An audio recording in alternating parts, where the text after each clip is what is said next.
यही बात मोहम्मद अपने सीधे साधे ढंग से कह रहे हैं कि वह जो परमात्मा है, वह जो अव्वल है, वो जो पहले है और आखिरी, जिसका कोई नाम नहीं लेकिन फिर भी जिसको नाम देना होगा, नहीं तो हम कैसे उसका स्मरण करें। वो निहायत रहम वाला मेहरबान है, वह महाकरुणा है। और इसमें इस बात की भी उद्घोषणा है कि भयभीत ना हो अपनी गलतियों से। उसकी करुणा तुम्हारी गलतियों से बहुत बड़ी है।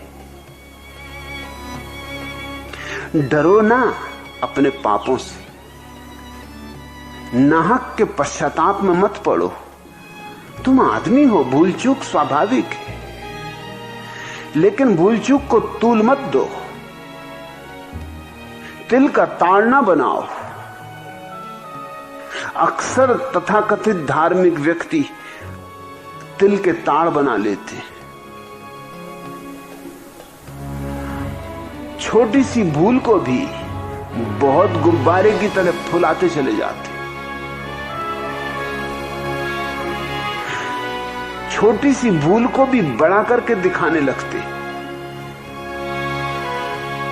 उसमें भी अहंकार है। अगस्तीन की प्रसिद्ध किताब है कन्फेशंस।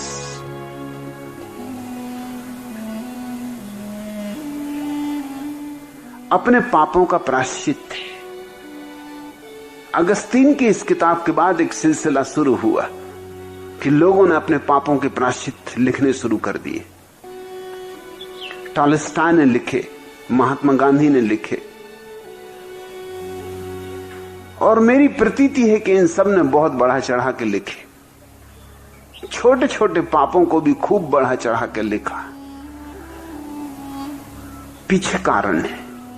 तुमने अकबर और बीरबल की कहानी सुनी। अकबर ने एक दिन दरबार में आके दीवार पर एक लकीर खींच दी और अपने दरबारियों से कहा कि 1,00,000 स्वर्ण असरफियां उसे भेंट करूंगा जो इस लकीर को बिना छुए छोटा कर दे। अब बिना छुए कौन लकीर को छोटा करे, कैसे करे? बहुत सिर पचाया लोगों ने, बड़ा सोचा विचारा, पसीने पसीना हो गए। 1,00,000 स्वर्ण असरफियां तो सभी चाहते थे, मगर बिना छुए छोटी कर दो। और तब बीरबल उठा और उसने उस लकीर के नीचे एक बड़ी लकीर खींच दी। उस लकीर को छुआ भी नहीं और लकीर छोटी हो गई। 1,00,000 स्वर्ण असरफियां उसने अपने बस्ते में बंद की और घर की तरफ चल पड़ा।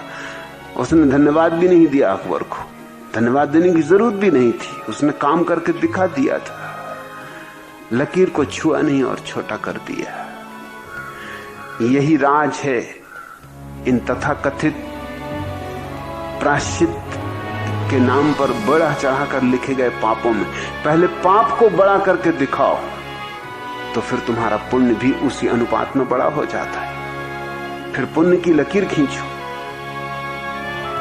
तो छोटा पाप होगा तो पुण्य भी छोटा ही होगा।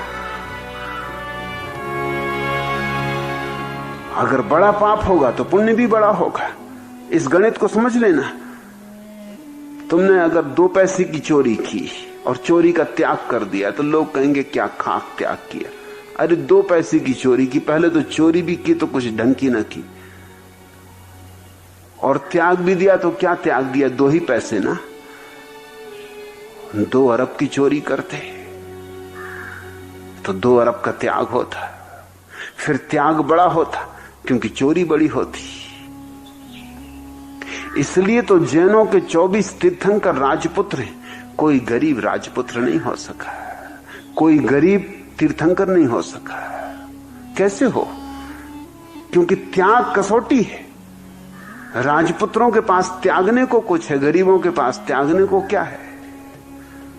गरीब छोड़ेगा भी तो क्या छोड़ेगा, था ही क्या? लोग पूछेंगे एक झोपड़ा था, घास फूस का, उसे छोड़ भी दिया तो क्या, खाक छोड़ दिया। राजमहल चाहिए, स्वर्ण महल चाहिए, तब त्याग का कोई मूल्य है। बुद्ध भी राजपुत्र है, कृष्ण और राम भी राजपुत्र है, हिंदुओं के अवतार, जैनों के तीर्थंकर बुद्धों के बुद्ध सब राजपुत्र थे। इस दृष्टि से इस्लाम ने और ईसाइयत ने बहुत बड़ी क्रांति की। उस क्रांति का ठीक ठीक मूल्यांकन नहीं हुआ है। इस्लाम और ईसाइयत ने पहली बार दो साधारण जनों को ईश्वर का पैगंबर घोषित किया।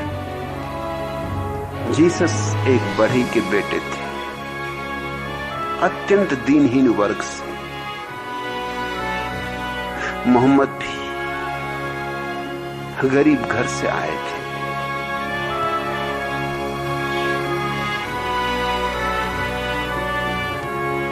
भेड़ बकरियां चराते रहे थे, चरवाहे थे। इस्लाम ने और ईसाइयत ने दुनिया को एक तो बहुत बड़ा दान दिया है। इन्होंने पहली बार धर्म को राजाओं के घेरे से मुक्त किया। इन्होंने पहली बार कहा कि धर्म पर कोई बपौती नहीं है। धन वालों की, गरीब भी चाहे अभिप्सा करे तो परमात्मा उसका भी हो सकता है। इस्लाम और ईसाइयत का इतना व्यापक प्रचार जो दुनिया में हुआ, उसके पीछे यही कारण है। सर्वहारा को, दीनहीन को ये बात रुचिकर लगी, उसके निकट की लगी। हिंदू धारणा राजाओं से बंधी धारणा है, जैन धारणा भी राजाओं से बंधी धारणा है। उसमें एक तरह का अभिजात है, अरिस्टोक्रेसी है, और अरिस्टोक्रेसी के दिन लद गए, अभिजात के दिन लद गए। ये तो सर्वहारा का युग है। तो अगर सारी दुनिया में आधी दुनिया ईसाई हो गई तो कुछ आश्चर्य नहीं। और ईसाइयत के बाद नंबर आता है इस्लाम का। ये कोई आश्चर्य नहीं, ये बिल्कुल स्वाभाविक है। फिर इनकी भाषा गरीब की भाषा है, इनकी भाषा अत्यंत दीनहीन की भाषा है। पश्चाताप को भी लोग बढ़ा चढ़ा के बताते। अहंकार बड़ा अद्भुत है। अहंकार पाप भी करे तो बड़ा करता, छोटा नहीं करता। छोटा पाप अहंकार को जसता नहीं। और न भी किया हो बड़ा पाप तो कम से कम अपनी आत्मकथा में तो बड़ा पाप लिख ही सकते हो। पहले महापापी अपने को सिद्ध करो और फिर त्याग, व्रत, उपवास तो महात्मा हो जाओगे। लेकिन अगर महापापी नहीं हो तो महात्मा कैसे होगे? इसलिए मेरे देखे अगस्तीन, टॉलस्टॉय, गांधी, इन तीनों की आत्मकथाओं में बहुत सी बातें झूठ है। यद्यपि महात्मा गांधी कहते हैं कि ये सत्य के प्रयोग है, मगर इसमें बहुत झूठ है।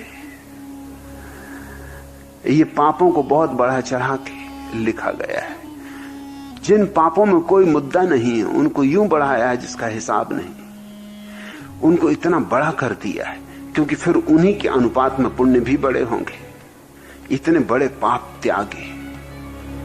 इस्लाम की घोषणा है, तुम्हारे पाप कितने ही बड़े हों, परमात्मा की करुणा उससे बहुत ज्यादा बड़ी है। रहमानिर रहीम, वह निहायत रहम वाला है, रहीम है, मेहरबान है, रहमान है। तुम अपने पश्चातापों में न उलझो, तुम अपने घावों को नाहक न कुरे दो। इसलिए इस्लाम पश्चाताप नहीं सिखाता। ईसाइयत में पश्चाताप का मूल्य है, मगर इस्लाम में पश्चाताप का कोई मूल्य नहीं। और मैं इस बात को कीमत देता हूं।